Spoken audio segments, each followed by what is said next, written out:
everyone. Welcome. Thank you so much for attending this session. Thank you to our wonderful student panelists who volunteered so graciously to come and talk to us and have a conversation with us about gender and beyond at Stonehill. So I teach accounting here in the School of Business. This is actually the end of my third year here at Stonehill.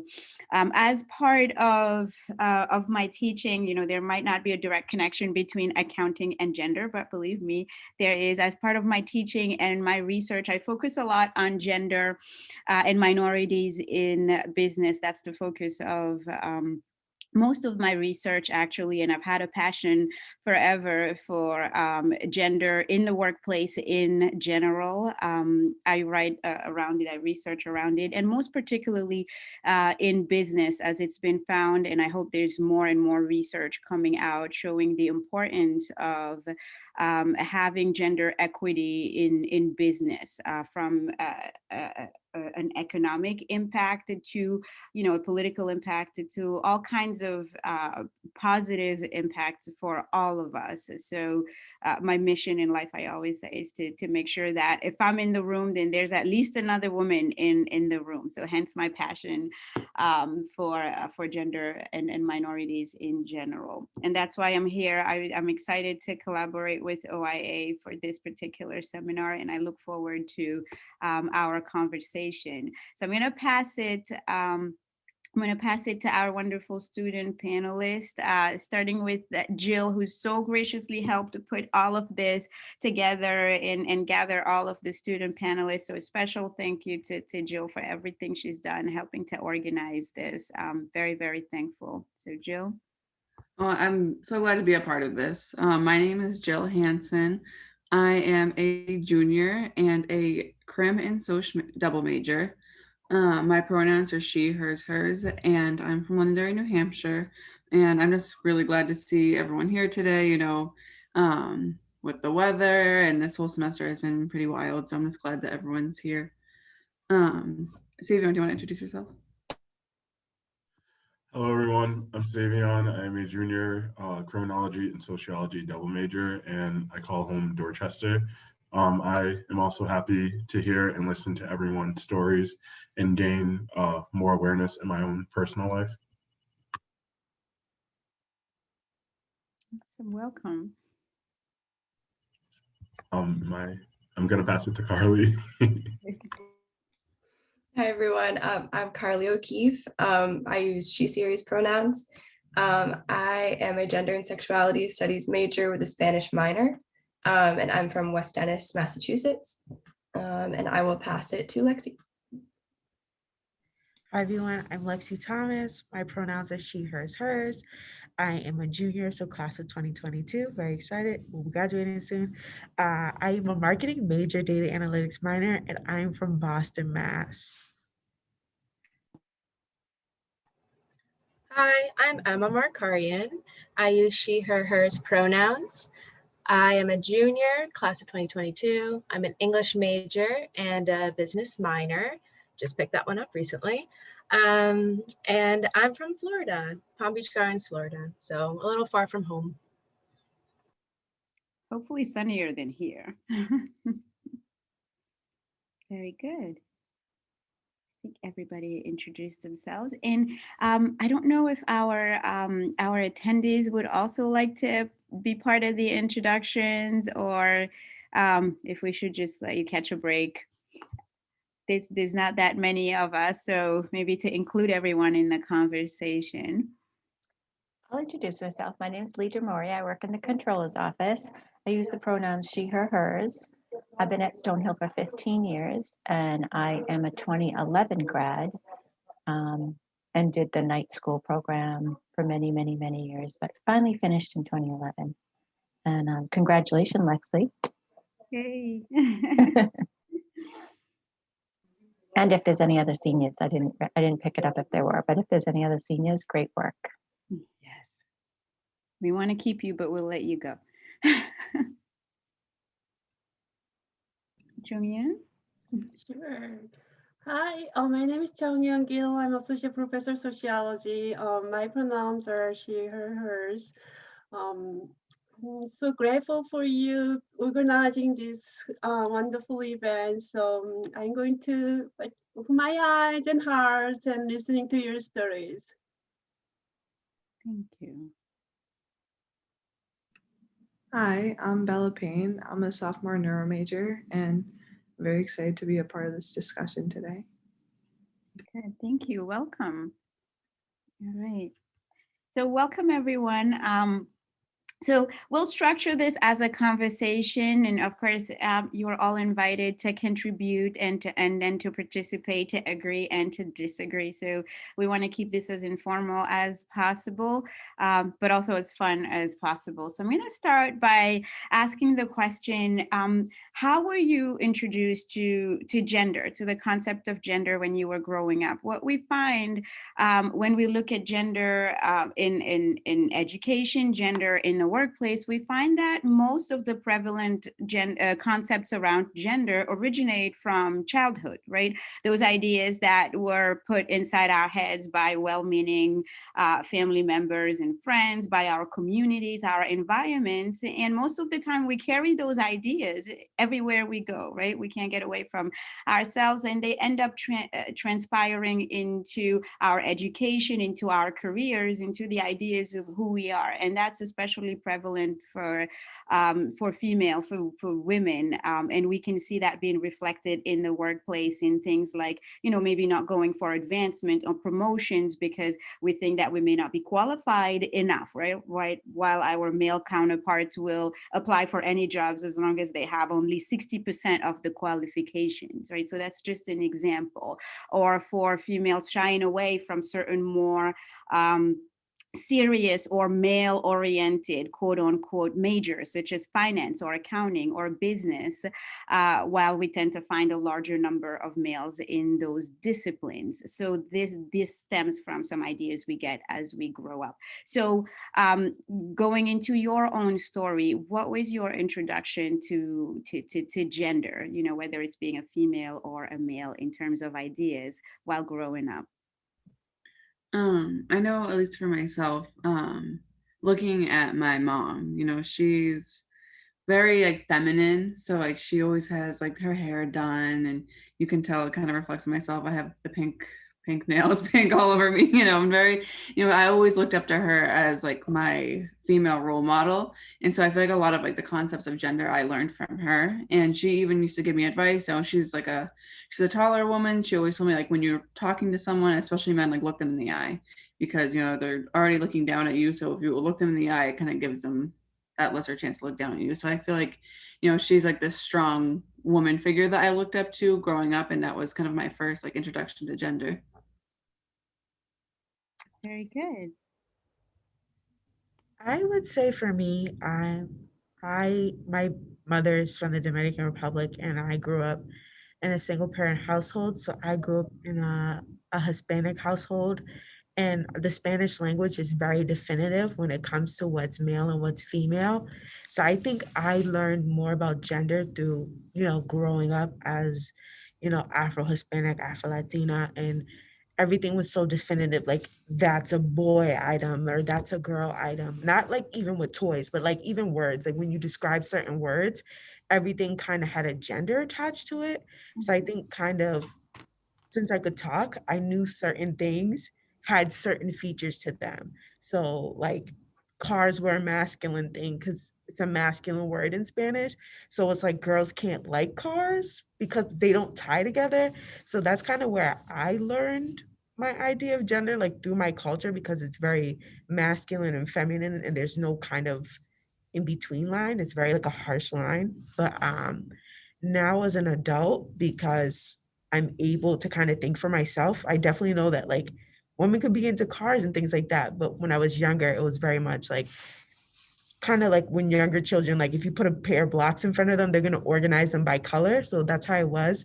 But the older that I grow, I'm more apt to like learning about different genders and that everything doesn't have to be placed where it's been taught to be placed to you. Great examples. Yeah, I think culture has a really big impact on how an individual views gender. I come from an immigrant family, so all of my family is from Armenia, and it's always been the women, whenever we have some type of event, just cooking, cleaning, running about, like trying to get everything prepared for like this big dinner, and the guys are just hanging around. So I just always thought like, oh, that's like what I'm supposed to be doing. And I always felt bad for whenever I didn't help out.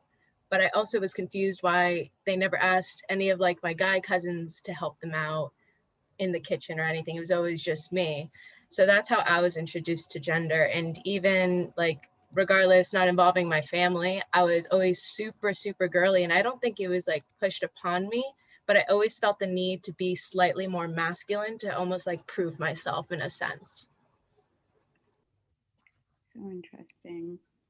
Any other viewpoints as to how you learned about gender while growing up? Um, I grew up with just my mother and a twin brother, an older brother, and an older sister. That my older brother and older sister were 10 years apart, but they played a significant role in like how I view things as a little kid. I remember vividly the two things from my mother that kind of gave me my sense of like, okay, gender exists. Every time she would like talk to her friends or something on the street, she would always mention like, I have 3 boys and 1 girl. And I would just always think like, why was that like significant? And I never like really like thought of like, okay, what's she trying to say? Like she always had that like, okay, like I had to raise 3 boys by myself, and this concept of like boys being this, or like what, like whatever came with like her intentions talking about that, it just made me as a child thinking like, why is that even relevant that she has boys and girls? It's just 4 kids. And the other is like literally was obsessed with my mother's style growing up. Like she would wear certain like pants and certain like color schemes and stuff, and I always thought that was like cool and interesting, and I try to like not mimic it, but whenever I would voice that, like my like talk about it around my siblings, they were like, no, you can't like stuff like that, or you can't be into that kind of stuff. So I guess that kind of like opened my eyes towards it. That is so interesting. It's one of the few times that I've heard this perspective coming from, someone other than female. Very good. MJ, did you have a question? I wondered if I could share my own experience. Sorry, I'm dropping in between meeting classes and stuff, but I really wanted to hear as much as I could here because I'm very into the whole gender studies thing. But I just wanted to say that I was super lucky, and I want to bring this up because it's something that you as young people, as you grow up and maybe have families, I would really hope that you'll remember. And that is, I was really lucky. My mom was a doctor. And she never said, oh, Mary Joan, you can do whatever you want. But watching her and her expertise. So she was working, and she wasn't somebody who trained and then didn't work. She ran a clinic, and later she had her own practice, and because she was a woman doctor in a small southern town, all the white doctors sent the poor people to my mom. So my mom was the one that had all the like Medicare, Medicaid people, and was like the person who was there for them. And so seeing the combination of my mom doing something that it's like if she can do it, anybody can do it. And also the fact that she ended up being sort of the main person to help the poor people in our small southern town. How that, it made her feel responsible and not reject people was also a message for me. So I wanted to bring that up, partly because I'm so proud of my mom who died a couple of years ago, but also because you can model that as people in the future. And I just think it's so important, because just showing that kind of unquestioning confidence that anybody can do anything can empower everybody. So that's my little speechette. Absolutely. Thank you so much for sharing. Any other perspectives? I think for me, the biggest thing, without having necessarily the language to describe it as a kid, was others kind of policing me and those around me. So things like, don't sit that way, it's not ladylike, or don't dress that way. It's not ladylike. Don't speak that way.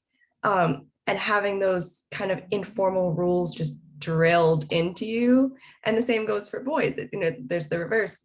Don't dress that way. It's not masculine. It's not manly. Or don't be friends with girls. Like, don't have their interests. Like, it goes both ways. There's enforced masculinity and enforced femininity, and you grow up hearing that from people you trust, like your family and your teachers, and it seems so natural when it's taught to you from such a young age and from those you trust, and not like some random external source. And eventually you become the policer of your own body and of those around you. And I think that's something that I love about Stonehill, is that it's almost encouraged to explore and kind of bust out of those trained behaviors. Not only Stonehill, I think high school is good for that too, but kind of exploring like, okay, what's been taught to me, like what's been kind of put in my brain that I haven't evaluated yet is really important. But I think that subtle policing that starts really, really young plays a big role in a lot of people's gender identities. Absolutely. Jung-Yoon? Yeah, I was going to say something similar to what Carly said too, but like to what Mary John. Also, my mom was a farmer. She only has like elementary school education, and she lost her parents like when she was young. So she grew up as orphan, but she was really like role model for me too, because she was a real representation of survival and resilience and persistence. Really, I mean, she underwent a lot of violence issues and domestic violence issues and things like that. However, she really tried to like feed us well, really tried to educate us well. So I mean, it's really amazing that because of her, like our four siblings were able to graduate colleges and university.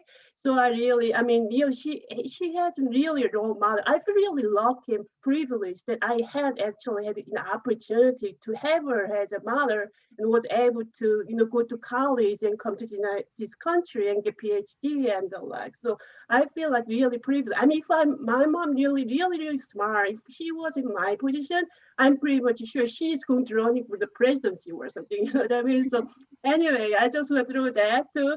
And also relate to what Callie said. I mean, the thing in terms of gender that I distinctively remember is more like institutional context, especially related to dress code at school. So I grew up in Korea, and certain days I had to wear like skirt, and I hate wearing the skirt, and I really rebelled it. So that's how I kind of gender, kind of I don't know about gender, you know what I mean, kind of forced upon me, like, in addition to the policing, peer policing thing that Callie talked about.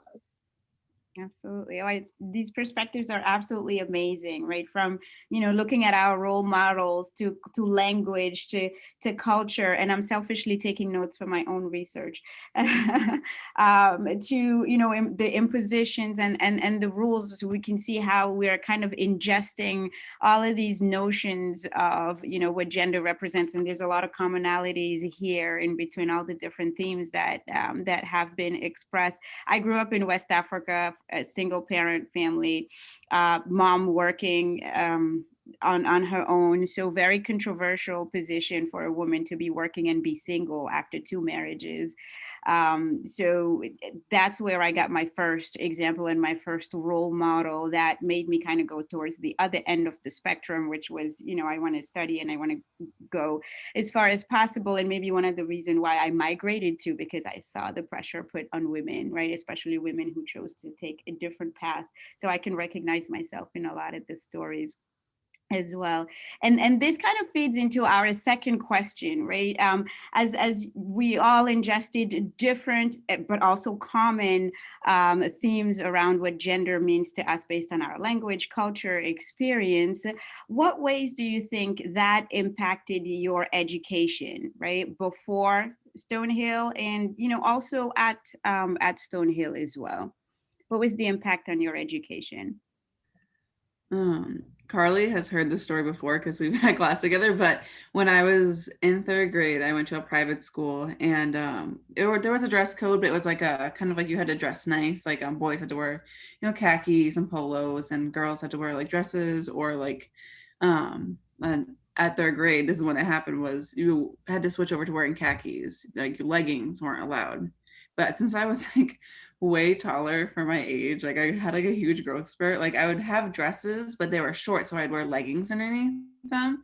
And I had this teacher who would just, as Carlos, like police, like, always telling me, oh, you need to tell your mom she can't send you in that. Oh, you can't wear these leggings. Oh, that's not dress code. Just giving me a hard time. And like I remember my mom getting so worked up over it because she was like, that's ridiculous. Like the dress was long. It's not like it was like a shirt and leggings. It was like a dress and leggings. So she was like, that's ridiculous. You should be able to wear this. And like, I just remember being so stressed and be like, just please, like, let's go buy some like khakis I can just wear to school because it was so stressful. Oh, wow. That's those things that stay top of mind, right? Very good. MJ? Yeah, I have a story of math anxiety. So I was fine, and I didn't love math, but I was fine in math. And in fact, in 8th grade, I had this wonderful woman who was like 6'2", who would just, was so inspiring and wonderful. And I sort of got more interested. And then the next year in 9th grade, where you start algebra, the teacher was the football coach, and he was all buddies with the guys in the class, but wasn't there to sort of, it was like, I felt like completely ignored, and I felt really scared because I couldn't understand it. And it really transformed. I mean, I truly do have math anxiety, and it is entirely because of that 9th grade class. So I did fine later, just because I forced myself the way girls who want to succeed will do. But it was with this constant level of anxiety. And it's just so like, I could just feel that class and how horrible I felt in that class. So imagine when we go through, classes where we have faculty or teachers that are not representative of our gender, and how it limits and stops our potential, and not to mention scars us for life. And there's, I think there should be a whole foundation for educational reform right there. Yeah, thanks for sharing. Any other perspectives as to, how that impacted your education? Carly, go right ahead. Oh, I think Lexi had her hand raised ahead of me, actually. Oh, go ahead. That I just don't see all of you. Lexi, go right ahead. Yeah, I was gonna say I had a story similar to Jill. I've been to Catholic school all my life, so it's a very definitive dress code, and there would be like a only certain time period where girls were allowed to wear pants. There was like a day, it would be like November till probably February that you could wear pants, and it was freezing cold one day, and my mother's from the Dominican Republic. Once it hits a certain temperature, she's like, no, go find the pantalone because you're not going outside with a dress on. That's not what we're doing. And I had, like a plaid jumper, and she sent me to school with my pants on, and one of my teachers just like had a fit. She was like, you're not able to be wearing pants until November. It's the end of September. And I was like, my mom just sent me with these pants. And I was so upset because it was like the whole day she's like saying comments to people like, I don't want to see anybody coming with pants tomorrow or anything like that. And I'm like, okay. So I came back, I went home, and I remember I was really good at penmanship. So I wrote a petition and I put it in my backpack, and I didn't tell my mom.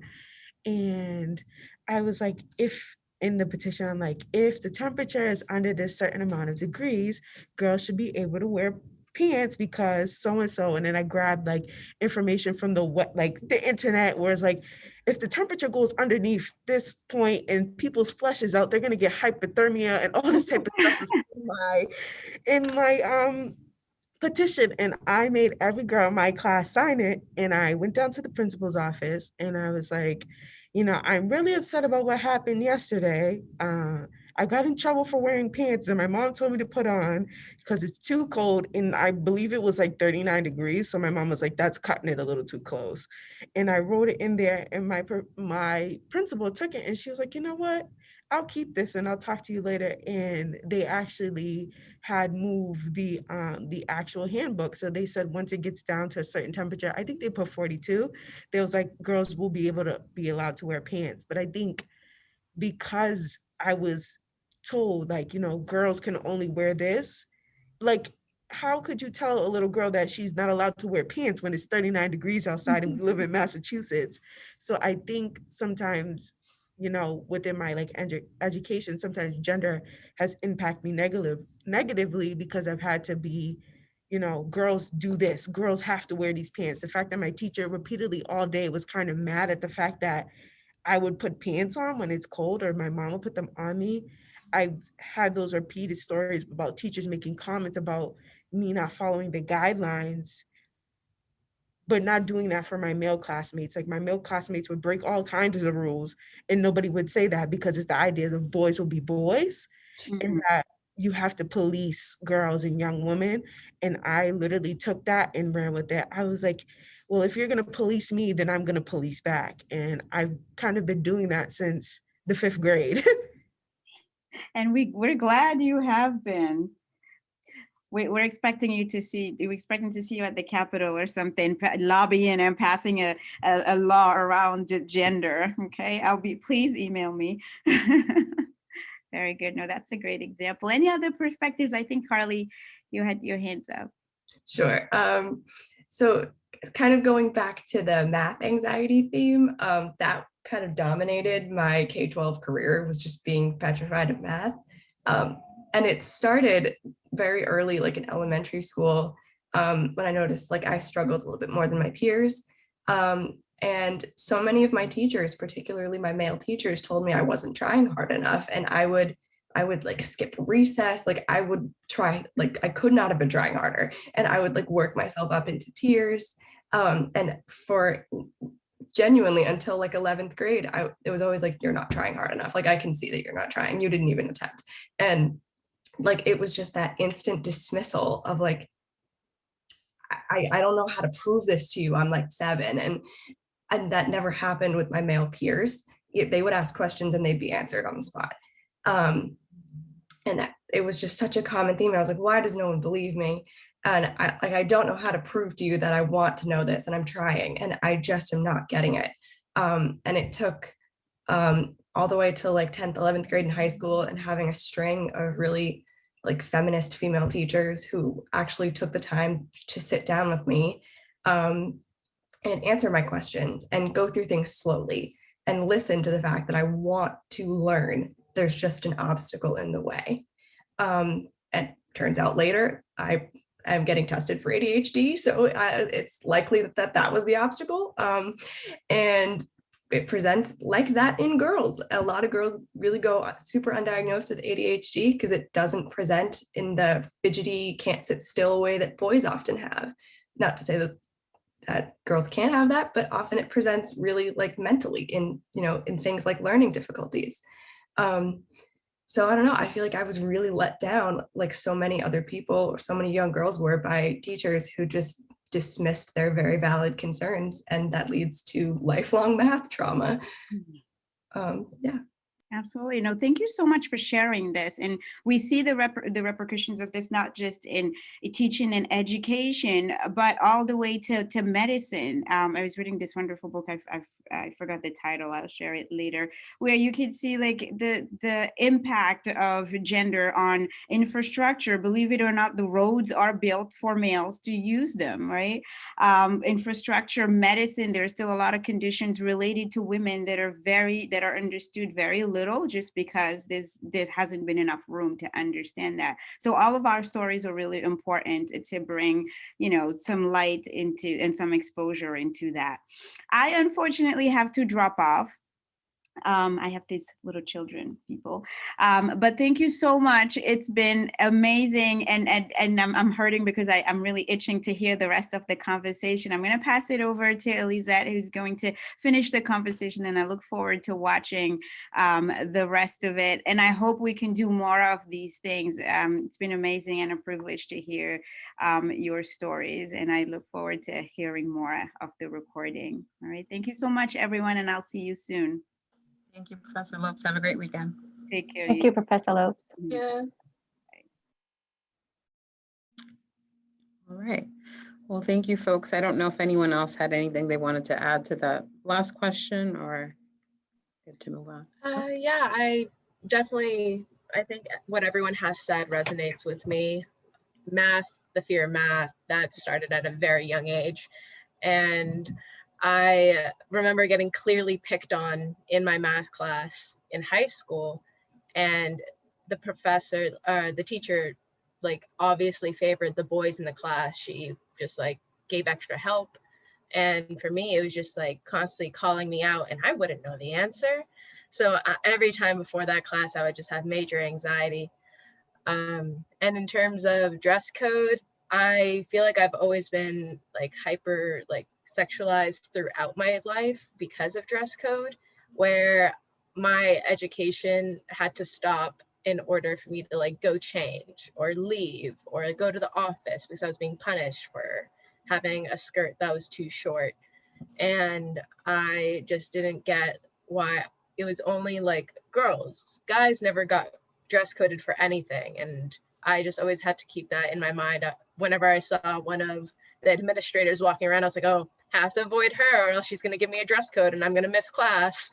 So just like trying to find a staircase that she wouldn't catch me. She chased me down a couple of times. She was like, yes, you in the skirt. And then I was like, oh God, I have to get to class, woman. I can't miss class. But yeah, that's my story. It's always the worst when you know that person's going to dress code you too. We had a assistant principal who was known for being like this dress code like policeman, and I remember it was one of those like spirit weeks, and the day was like where we dress up, and I had a shorter dress on and I knew he was going to be in the lobby and I was running late to class, and I had heels on and I literally was like running through the lobby because I knew if like I would walk slow he would have said something. That's always the worst feeling. Like, okay, I see this person in my peripheral, like let me just keep moving, let's avoid eye contact and maybe they won't say something.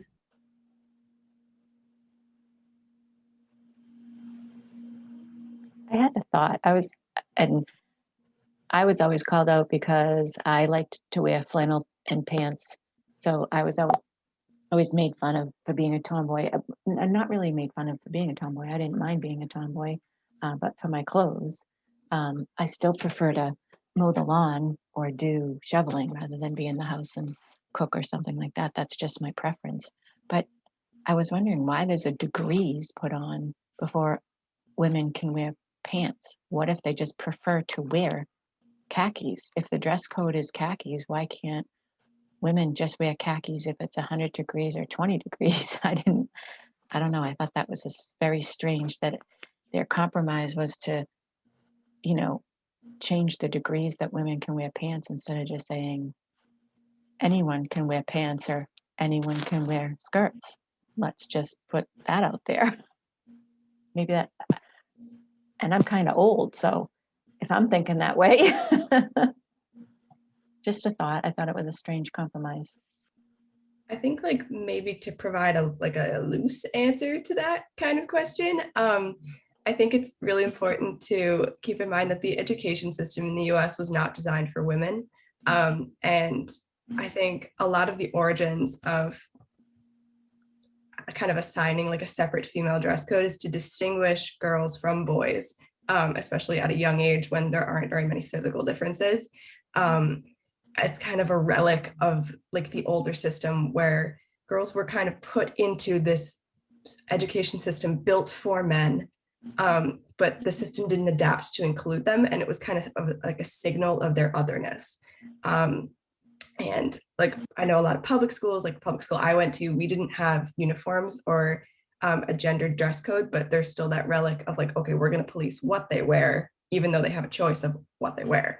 And it's kind of just these indicators of we've allowed many more people, more kinds of people into the education system, but we're still using the same system that was designed to teach boys and only boys, particularly white boys, which is another aspect of the kinds of policing and dress coding that we see in a lot of times in religious schools, or even definitely in public schools too. But I think the origins of the education system might be a good place to start for research into that question.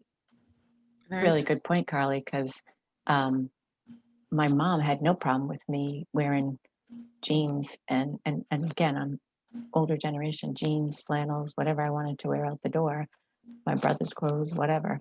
But if they were clean, she was like, yeah, go for it. But when I got to school, I remember specifically women teacher grabbing me and saying, but wouldn't you prefer to wear a cute skirt and a cute top with flowers on it? No, because they're in my drawer and I didn't pick them, you know? So I'm one of 8. If I wanted to wear that, I could have found it. So, but no, that's a good point. Thank you. And I totally agree with Carly as well, because I feel like, especially for young women and girls, there's almost this weird double door where it's like, show your legs, but don't show too much legs, because you'll get dress coded for wearing pants and, being like, no, you need to wear a skirt. But then you also get hit with the other door where it's like, no, your skirt is too short. Because I had female classmates who were taller and their skirts were automatically short. Like, we had a uniform store and they just made certain, like, I had a female classmate who was literally 5'8" when we were in the 7th grade, and I was literally hitting 4'11". So my skirt was damn near to my knees, but hers was shorter. And she's like, there's nothing I can do. And they were like, yeah, well, we're gonna have to find something to do about that. But it's just like, you're making us wear skirts, and then you're mad when we wear the skirts. And then when we choose to cover our legs because you're complaining that they're out too much, it's a problem, because the skirts is what we're supposed to be wearing. So I feel like a lot of times, what Carly was saying, this over policing, there's no happy medium. There's really no happy medium unless you're the very select few who, is 5'11" like me and the skirt fits you. But it's really hard to police when every woman is different. So it kind of comes to the spectrum where we over police. It's like, we got to make sure that we get these girls and we get these girls and we get these girls and we get these girls and we get these girls and we get these girls, that it gets to the point where women can't do or wear anything. And it proves the point. And that's why the rule is essentially created to police women. And I think it's sad, because a lot of times it cuts into our education, it cuts into the workplace, and it it becomes destructive to a point, because instead of getting ready in the morning to go to work and have a productive day, you're getting ready and you're in your closet for a whole hour, making sure that you're not enticing anybody, or that your skirt is not too, it kind of gets into a way where it becomes its own realm. Lexi, that was a really great point. And I was going to say the exact same thing, where they say, wear a skirt, but not like this. It's like, wear this, but not like that. And I remember, because I went to private school from K through 8th grade.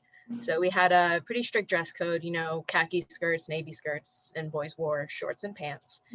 And this one girl wore a short skirt, and there's like, the principal told her to wear a size 18 skirt for the day. And she was a tiny little thing. Size 18 was not her size. So it's like hanging off of her. She's walking around school. And I was like, why are they humiliating her? Like, there was a humiliation factor to her, like, not going by the dress code. And I was like, that's embarrassing. They're like directly pointing her out. And even today in college, every time, like, before I leave the room, I ask my roommate, I'm like, do I look good? She's like, do you have your male professor today? And I'm just like always thinking about like how I look before I go to my classes, depending on which professor I have, whether it's male or female. Yes, Jessica. Jessica will tell me, she's like, you can't have your tummy showing if you're going to your male professor's class. Jessica is definitely the truth. She was my roommate too. She was like, "You're going outside like that?" Yeah. Like, she's like, "No, Lexi, fix this before you go out because you know how the professors." She's like, "There's something in the air today. Is it Jessica is the one?" Yeah. Jessica's the only one I will allow to tell me how to wear my clothes for fashion purposes. So that's actually a great segue into our next question. So how often do you think about your gender, specifically when you're on Stonehill's campus? Are there specific places or circumstances that influence you to think about it more than others? I definitely say the business building in particular, I feel like I don't belong there. And I picked up a business minor simply because I remember one male student, I can't tell you his name, I don't remember it, but I remember him saying to me like, "Oh, you're an English major, so that's really easy." And I know he was like a business major, and I picked up a minor simply to prove that I could do it, even though I will never tell him I did it. I will never see him again. I can't remember who he is, but to prove to myself that I can do it in like a male sphere, a male like male major in quotation marks. And I just, every time I go in there, I'm like, gosh, I feel like I don't fit in. I feel like they can tell, like, it's like imposter syndrome almost. Yeah.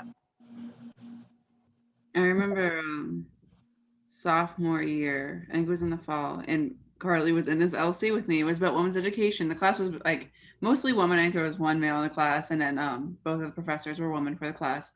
And I just remember like going to that class, like being able to speak in front of everyone was so much easier that when I went to classes that had more males in the class and had a male professor, like I didn't want to speak. And when I did speak, I was insecure and I felt like what I was saying like didn't make sense or wasn't valid. So it's like, I think like in the classroom setting, depending on that like environment you're in and who's making this environment, you know, who's like listening to you, it just definitely makes me think about gender. I was gonna say I agree. I was a finance major I switched my major in February, and it was crazy to say the least. I was for a long time the only woman of color that was a finance major on the campus, and me not feeling comfortable, and it always went back and forth between being a woman of color, like, you know, being a person of color and being a woman. That was my internal battle with finance because there was nobody to talk to. There was nobody like me. And it was hard too because I would go into classes and finance is heavily male dominated and white male dominated. And I would have male classmates like talk over me. We would have group projects. I don't think I've ever been in a group project in my business class that's actually had a female in it. And they'd be like, "Okay, Lexi, we're just gonna tell you everything that happens." I'm like, "No, I have the syllabus. I can read. I know what to do. You don't have to tell me what to do." So I'm in my major, especially in finance, I was constantly reminded that I was a woman and that I needed to be directed. And sometimes it was a worse crossover because I'd be also as a woman of color, it kind of like snowballed and made it worse. So a lot of times I would kind of stray away from participating in anything that had to do with being finance related. There were some things that I was like, okay, I just need to join this and get over it. But there were a lot of things and being in a lot of places and hearing a lot of comments and kind of being directed with like, oh, just sit and listen. Don't ask any questions. Just sit and listen. And kind of being coached into thinking that I can't do anything, even though I'm here with the same major and same purpose with wanting to learn finance. It was really hard for me. And that was kind of like one of the main reasons why I had switched over.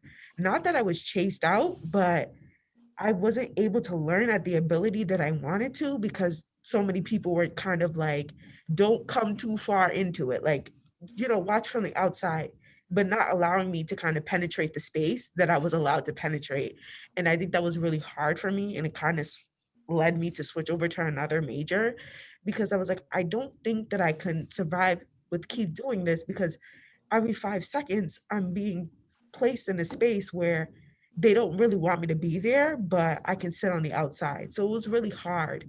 And I think with being a business major specifically at Stonehill, it's really hard, even a business minor too, it's really hard to kind of acclimate yourself in the community, especially the business community, because there's a lot of guys there who behave like that. And you're just like, sir, I'm trying to do the same thing you're doing. I'm not trying to step on your toes. I'm not trying to race you or anything like that. And it's really hard. And you're constantly reminded that sometimes you coach yourself into thinking that you're not allowed to do things because you're a woman, or you're not allowed to do things because you're a person of color. And it's truly hard to navigate as well, because you don't know what resources you have, because people have taught you that no, this is for me, so only these resources are for me. So I think that when you're in those situations, even search for people that are going to help you out, because I think a lot of times it's hard because we feel like, oh, we're so far along in this day and age, and this generation is doing so much things, but there's a lot of things in these generations that are still trying to stop us. So Thank you for sharing that, Lexi. And I can't imagine that that was an easy thing to go through. And we certainly see that happen, unfortunately, in a lot of fields. And if I had to guess, that'd probably be similar in terms of some of the things that I've heard from a lot of our students who identify as women as well in STEM fields, where a lot of that too is very male dominant, depending on the particular area. Other folks, any? Carly? Yeah, I think to kind of take it more of like, instead of taking up mental space, I am very interested in how men at Stonehill take up physical space. And I actually wrote a piece kind of about this for her campus, Stonehill, which I can put in the chat for some shameless self promo. But there's a phenomenon on campus that I bet everyone in this panel has seen, where if you're walking on a sidewalk and there are even just one, or a group of guys passing you, you're going in opposite directions, they will not move to accommodate you on the sidewalk. You will have to go through puddles, on the grass, near trees. Like, they will not alter their path one bit, and you will have to adjust. And this has happened, I've spoken to professors about this. This has happened to female faculty. And this has happened to just, like, I see a lot of nodding going on. This happens a lot. And it's kind of just, it's like a signifier of that a lot of men on Stonehill's campus feel that they're more entitled to the same physical space. And it's a small action, but it really indicates how you view your peers, your female peers. And it just says a lot about the culture. And then in my piece, I kind of juxtaposed it with the door holding culture at Stonehill, which you will also see, which is lovely. But it's a little more performative and it's simple to do. But in those everyday moments where if I'm walking through a puddle just to get to class and I don't have to, I don't really care that you're also going to hold the door open for me. So yeah, I think it's interesting in the way that even just physical space, regardless of if there's a verbal interaction or not, is occupied at Stonehill. Carly, that's a really good point. I noticed that subconsciously, and you just like brought that to the surface. I realized that because I would be on a run, and and on my run, I do move out of the way because I don't have to be running. So I adjust for other people. But whenever I see a large group of men and we're going like passing each other, I have stopped moving. I have stopped moving for them. I look them in the eyes and I'm like, you will move for me. Like, I have stopped like adjusting because it's every single time. And it just got very frustrating. So I just stopped adjusting. That was my remedy for it. I definitely, I think for me, it's a little different. I've walked through a group of men, but then again, I realized that I'm a woman of color, specifically a dark-skinned Black woman. So I think sometimes Black women come off more aggressive. And I think I've just walked through groups. I don't care, have my headphones in, but I think that a lot of times white women come off more docile. So they think that they can just kind of, you know, not have to move for, white women. But for me, I think it's a little different. They don't move, but I walk through them. So I challenge you all to literally when I tell you I've broken up groups of 5 and 6 and 7, I've literally walked through them. I don't care, with my leggings and my Crocs on and my backpack and my headphones. I realize that men will not make space for us. So why would I make space for you? Break up your group. I'll just walk right through you. Because I feel like a lot of times there is sometimes a complex or a thing that I don't have to move. Like, why do I have to move for you when you can get out the way? Should I have to move for you? Like, it's a two-way street. And since you don't want to move, I shouldn't move either. So let's crash, bang, and then, walk away. And that's something, because I used to do that freshman year. I always used to move to the side. And sophomore year, it really kicked into me where I was like, especially like on the bridge when you're walking to the commons, I'm like, I'm not moving over anymore. Like, if I'm already on the right side and you were from the left and like went diagonal and did all of that, I'm not moving.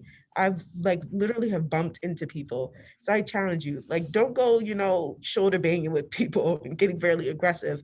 But if someone doesn't move, you stop. And if they stop, if they don't move, then you just keep walking.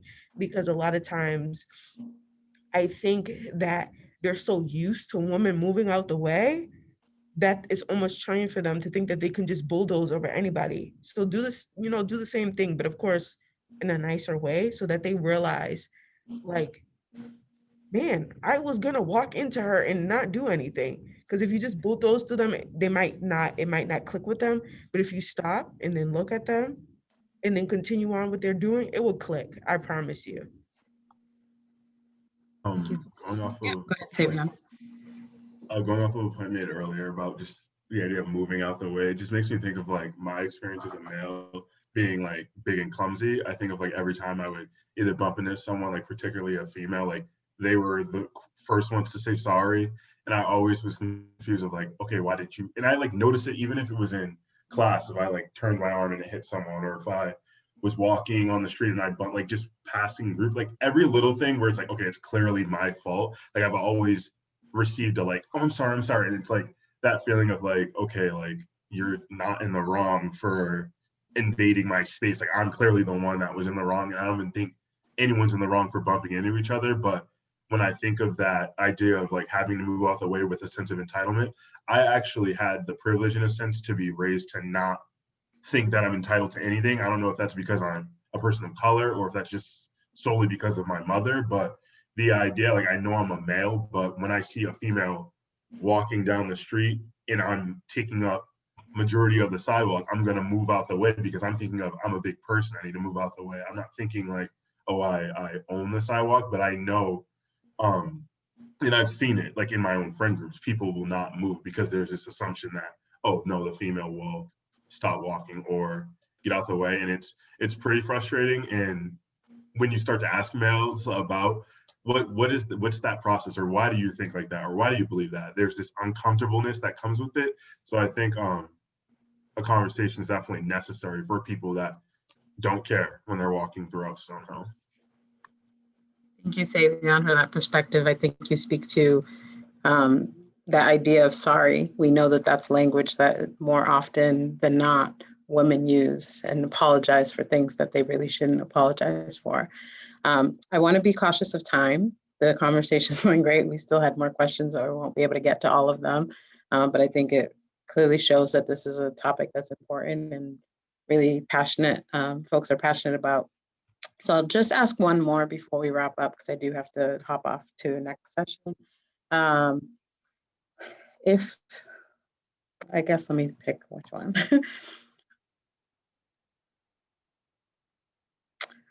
I guess if you had to think about what does representation mean to you as it relates to gender, if anyone, maybe a couple of folks want to share that, and we'll close with that.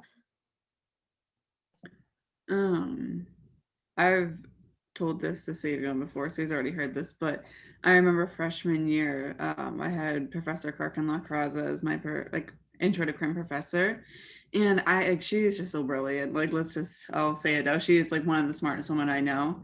And I remember just like looking at her and being like, oh my God, like, you're so smart. And then I think it was sophomore year or junior year, Professor Carl Dykman was another professor who was a prosecutor in Boston. You know, she went to Suffolk Law, which is where I want to go. And I'm just like looking at these women, I'm like, oh my God, like I want to be just like you.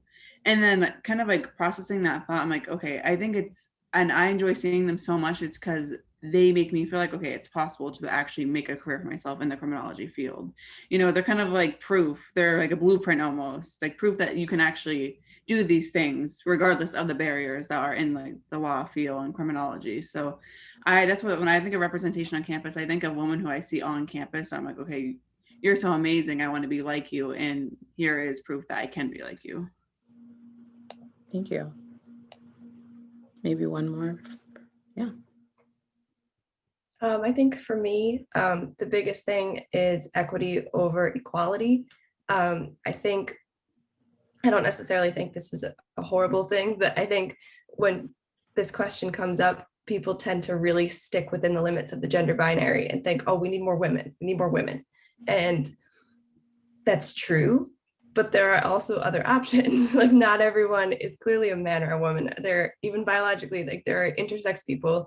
There are people who are trans, who are non-binary, who are genderqueer, gender fluid. Like there's all sorts of things you can be, which is wonderful. And I think that including all those identities into a community can only make people better. So instead of looking for like, oh, we need more women, maybe this sounds kind of odd, but we need more not cis men. And that, so just kind of making it broad, be like, we got enough of these. We like them, they're good, but we got enough. And just kind of making it that category much broader. Because by doing that, you'll get a wider variety of people, but you'll also encourage more people to come. It's kind of like virtue signaling. Like by not saying we're looking for women, you'll get people who don't clearly identify as women.